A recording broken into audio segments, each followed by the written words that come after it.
So Diddy likes putting his hands on people, so let me tell you about a story where somebody put their hands on him.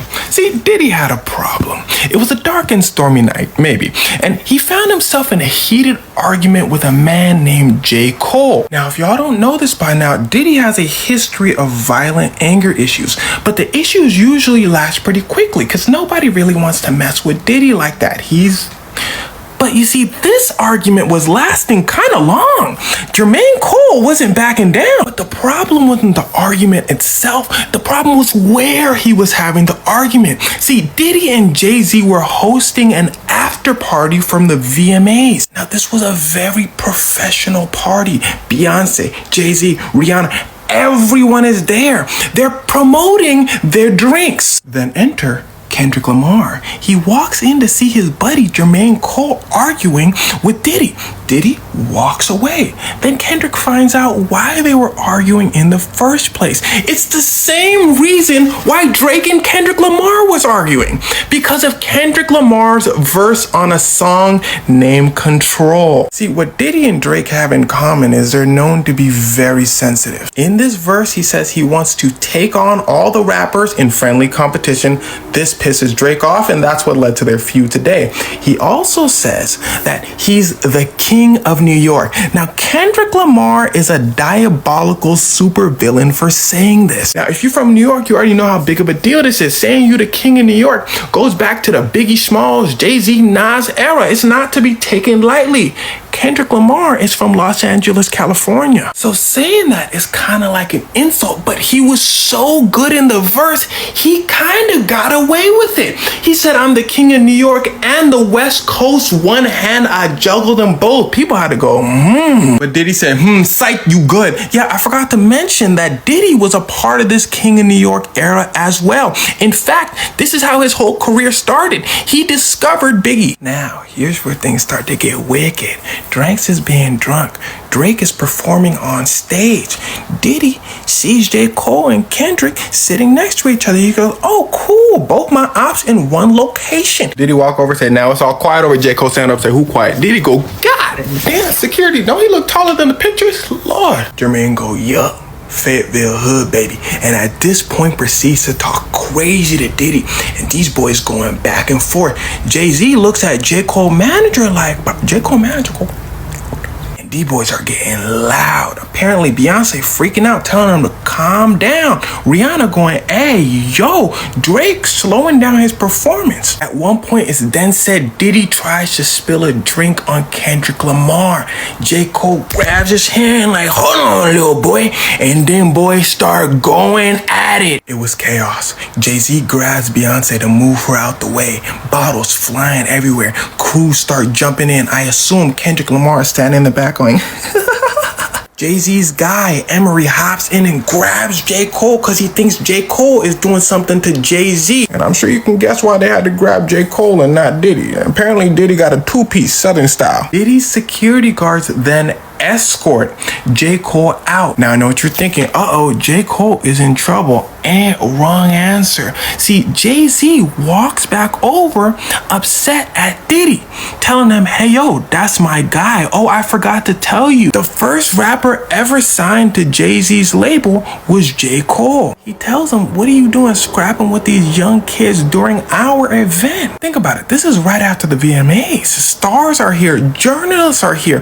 This is their event that they're hosting together. So Diddy goes on stage saying, everybody, it's over. Please have a good time. After the event, Diddy and J. Cole denied it happened. No journalist or anyone really mentioned it happened. This whole thing was hush hush until a few years ago when Diddy and J. Cole said, okay, it happened. And everyone was like, okay, yeah, it did happen. That was crazy. What's up, it's Steve Lamar, man. Hold up, man, this video is crazy, man. It said that Diddy smacked J. Cole. Man, that was just some crazy shit. Diddy liked to put his hands on people, and he always got strength for females because he thought that he was the king of New York and he was untouchable. So Diddy been doing a lot of stuff for so long, and Jay-Z and Diddy been best friends for so long. So a lot of people are saying that Jay-Z is snitching on Diddy since he went to jail. But since Diddy went against that liquor company, that is where everything come crashing down, man. Shit was just getting out of control. Lawsuit be coming like crazy. Diddy house got raided. Diddy got caught with guns. Man, it was a lot of shit, man. And all of the serial numbers was scratched off the guns. So I don't know why Diddy did not got charged for that shit. But Diddy just got a tap on the back, man. He got a slap on the wrist. So a lot of people are saying that Diddy should have never got 50 months for all of the crime that he did. And what he did, Cassie in that hallway, that was some real sucker shit. He beat the shit out of that girl, man. If Cassie was my sister, I would have smacked the shit out of Diddy. He would have to get me killed because I would have smacked him so hard. I would have given him a KO. I would be going out of control, man. So understand that Diddy got so much control in this industry. He think that he can just do anything. He think that he can put his hands on people and just get away with it because he's telling himself that he's untouchable. But a lot of people are saying that Jay-Z's next. He's the next one to go to jail because a lot of skeletons are in the closet. And right now, all of the skeletons are out for Diddy. But Jay-Z is trying to change the narrative so bad because shit is getting crazy. The old heads are getting cancer in this industry, man. The young generation is taking over. So it don't matter what Diddy want to do when he get out. A lot of people ain't gonna do business with Diddy, man. Diddy ain't a billionaire no more. So a lot of people don't respect Diddy because all of these ain't a shit. This is just crazy to come out about a ninja, man. This is just some wild shit to see. But what I got to say about this whole situation, Diddy by the hand that feed him. He tried to go against all of these billionaires, and Clive Davis was the one that was protecting Diddy. And he can't protect Diddy no more. He had to be the fall guy for everything what he was doing. He was blackmailing people, kidnapping people, blowing up cars allegedly. This ninja was really on some wild timing. He was doing some shit that we only see in movies. He was really out of control, man. So understand that he had to be the fall guy. But Diddy ain't the only one doing this shit, man. A lot of these black billionaires be doing some stupid shit and be getting away with it, man. So we had to hold some of these people accountable. And Jay-Z's next. A lot of people are saying that Jay-Z is trying to change the narrative. He put out his locks. He's trying all type of shit. He's going back to work. He's trying to act like he's such a saint. But I don't know what is going to happen, man. But the diddler, I don't know. Let's see. But it is what it is, man. It's the most of mine. Have a blessed day. Alright, so as many of you may know, 50 Cent just made a documentary about Diddy. Now, 50 Cent has not liked Diddy for like 20 years. And the reason why 50 Cent doesn't like him is actually very simple. Diddy makes him uncomfortable. You see, about 20 years ago, 50 Cent was on top of the world. Boy was talking about in the club. Boy had a G-Unit chain on. Put your hand in the air if you remember this chain. Gotcha. If your hand's in the air, you're an uncle or an auntie. But that's okay, my hand here too. Anyway, 50 Cent had a problem. When you on top of the world, you start getting all kinds of attention. Diddy calls up 50. He said, 50. 50 said, yeah. Diddy said, hey, I noticed you on top of the world. Let's be friends. Now, at this point, Diddy's still powerful. It's 20 years ago, but he's still an executive. He's still a mogul. So 50 like, okay, that's dope. That's cool. Diddy said, yeah. So why don't we just start by hanging out? 50 said, I don't see a problem with hanging out. What was you thinking, like bowling or something? Diddy said, nah, I was thinking like we just go shopping.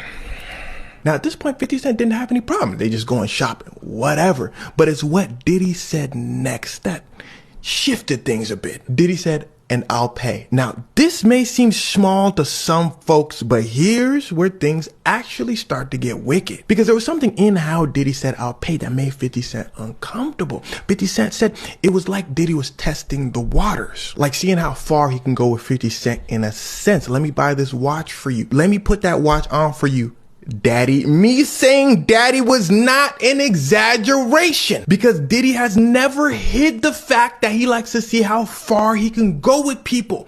Even on camera, he don't care. During this interview with Fabulous and Drink Champs, Diddy start talking about, I like when you do that, daddy. Bro was just pouring him a drink. He said, everybody quiet. Diddy said, everybody silent, so let me just run it back. I like when you do that, daddy. Everybody still silent. Fabulous start talking about, oh man, yeah, anyway, so Diddy said, sorry to cut you off, Fabulous, but why don't you ever come party with me? Fabulous still trying to keep it cool. He said, I like partying with you. We party. Diddy said, no.